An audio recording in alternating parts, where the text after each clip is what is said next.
الغريبة اللي احنا عملناها النهاردة.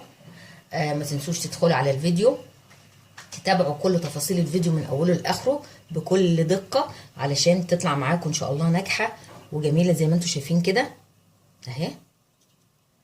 شايفينها من جوه عاملة ازاي اهي. حاجة بقى ما شاء الله عليها، جميلة جميلة جميلة. عليكم ورحمة الله وبركاته. النهاردة ان شاء الله هنعمل غريبة بمقادير موجودة في بيتك، مش هيكلفك قوي يعني، موضوع سهل وبسيط. هنقول بسم الله.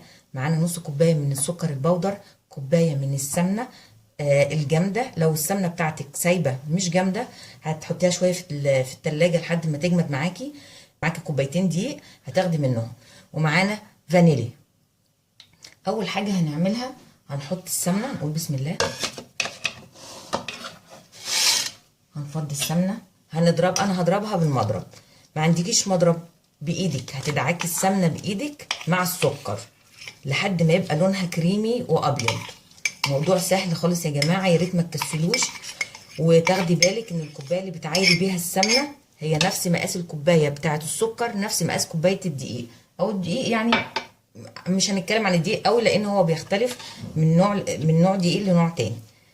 انا هبدأ اخلط السمنة الاول لوحدها شوية، وبعد كده اضيف لها السكر بتاعي. هخلط السمنة وبعد كده اوريها لكم قبل ما اضيف عليها السكر. انا ضربت السمنة لوحدها لحد ما لونها بقى كريمي كده وابيض. مهم قوي ان انت تلمي الجناب كل شوية تحت المضرب عشان يبقى كله اختلط زي بعض. هنبدأ نحط السكر، نقول بسم الله. السكر بتاعنا والفانيليا. لو عندك اكياس هتحطي كيس من الفانيليا، انا هحط شويه اهو من الازازه. بعد كده هبدا اخلطهم تاني كويس قوي لحد ما يبقى لونهم كريمي والسكر بتاعي يدوب خالص في السمنه. السكر بتاعي داب خالص، يعني تعرفي ازاي؟ هتمسكيه كده بين صوابعك هتلاقي السكر داب مع السمنه كده، يبقى تمام قوي. ما تزوديش الضرب قوي عشان ما تتحولش معاكي لزبده مسكره. تمام كده. هبدا بقى ولونها بقى ابيض كريمي خالص اهو. هنبدا نقول بسم الله ونحط الدقيق بتاعنا. هنضيف الدقيق زي ما قلنا شويه شويه.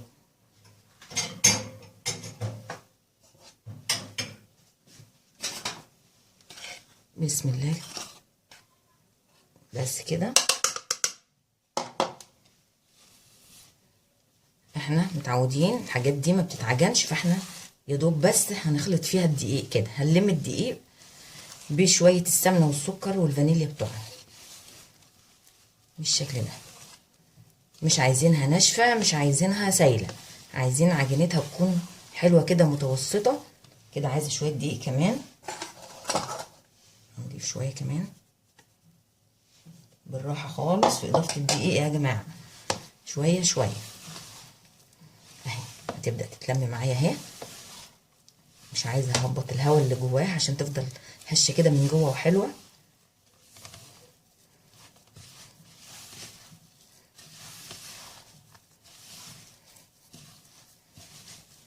كده. عايزه برضو شويه دقيق كمان. هبدا بقى في المرحله دي احط بالمعلقه، يعني معلقه بمعلقه عشان ما يدلقش مني كده مره واحده وارجع اقول ايه اعالجها ازاي.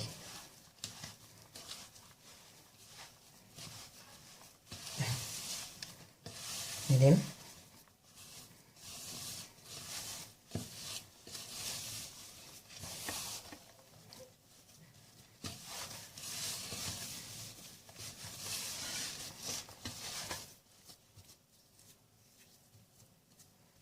سلك الدنيا كده بالراحه.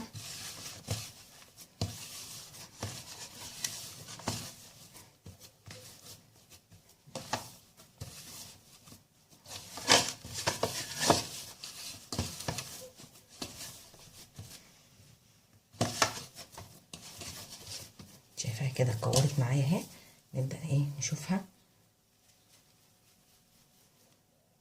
شايفه كده ان هي ايه العجينه بتاعتها ممتازه وحلوه، مش هتبقى محتاجه دقيق تاني. هنبدا بقى ايه، ممكن لو هي ممكن احطها في التلاجة بس 10 دقايق بس او 5 دقايق بس كده تسقع معايا تمسك نفسها، عشان لما اجي اشكلها تاخد الشكل بتاعها مظبوط اهي. تبقى كده انا هحطها في التلاجة بس 10 دقايق كده او 5 دقايق، بس احس ان هي العجينه بقت متماسكه معايا، وبعد كده نبدا نشتغل فيها. الدقيق معايا اهو، ده اللي اتبقى. احنا قلنا الدقيق من كوبايه ونص لكوبايتين يكونوا جاهزين معاكي، وتاخدي منهم واحده واحده. نصيحه بسيطه قوي، قبل ما تبداي تشتغلي وتحطي في الفرن بتعملي الاختبار زي ما انا عملته كده اهي. شايفين طالعه معايا عامله ازاي؟ فرشه حاجه بسيطه جدا. انا عملت ايه بقى؟ ولعت الفرن وسخنته، حطيت كورت واحده وحطيتها كده في الصينيه، وحطيتها في الفرن في الرف الوسطاني، سبتها شويه. اول واحده فرشت معايا يبقى عايزه محتاجه دقيق، فانا حطيت الدقيق وخلطتها، اخدت الخليط بتاعي اخد الكوبايتين مليانين دقيق. خلي بالكم ان الكوبايه بتاعتي ما كانتش مكبوسه، هي كانت مليانه بس كده. فالخليط بتاعي اخد يعني نص كوبايه من السكر البودر، عليهم كوبايه من السمنه الجامده، عليهم كوبايتين من الدقيق. ده العيار اللي انا عملته، طلع معايا مظبوط 100% ان شاء الله. هنقول بسم الله ونبدا نكور. بسم الله الرحمن الرحيم. يبقى هتعملي الاختبار لما تفرش تعرفي ان هي محتاجه شويه دقيق، هتعمليها كره صغيره عشان هي هتفرد حاجه بسيطه يعني. وانا مطلعاها من التلاجة، نبدا بقى نشكلها ونسيب مسافات بين الواحده والتانيه بالشكل ده.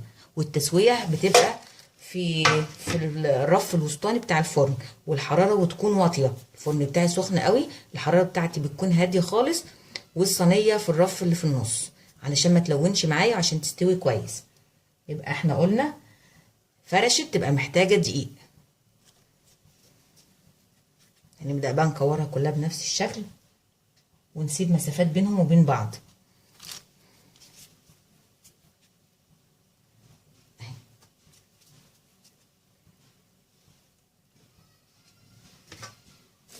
وما تدوسيش عليها من فوق ولا اي حاجه، هي كوره وتحطيها وبس، هي هتتظبط لوحدها في الفرن.